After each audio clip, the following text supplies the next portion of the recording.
Yo, what's up? This is Chief Jobs, mga boss amo. Meron pa lang ni-repair si kaibigan natin, si boss amo Bukil. No to big sir, yes to Chief Jobs. Meron siyang kasama na 4 na kaibigan niya. Actually, dapat nung Monday pa to, kaso nagkaroon nga ng emergency sa family. Siyempre, kailangan muna natin unahin yun. Pero nandito na tayo, duty na ulit tayo. Samahan na natin sila. Ayan sila. Magagandang babae, tsaka mga pogi.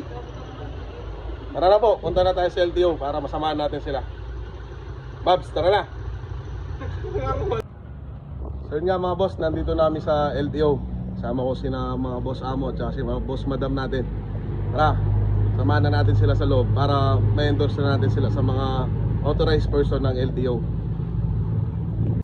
So yun na nga, nasa loob na kami ng LTO. Ini-endorse ko na sila kay Ma'am Tricia, yung mga 4 nating kasama.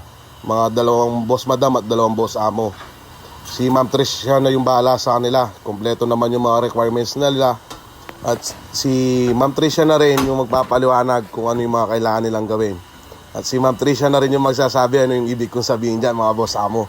At sina boss amo at boss madam lang yung makakaalam ano yung ibig kong sabihin na ikatutuwa nila. Yun nga, nagpapaalam na ako sa kanila dyan, mga boss amo. Salamat sa tiwala kay Chief Jobs. So yun nga mga boss amo, nasamahan na namin yung mga kaibigan ni boss amo Bukil sa LTO. Kasalukuyan na silang nagpipila for student permit. Sana boss, tawag mo lang kapag may mga kasama ka pang gusto mong kumuha ng student permit, ha. Opo sir. Samahan natin sila. Tapos i-remind mo na rin sila pag kukuha ng non-pro para hindi masyadong lumaki yung gastos nila. Okay. Ingat. No to big sir, yes to Chief Jobs. Alright.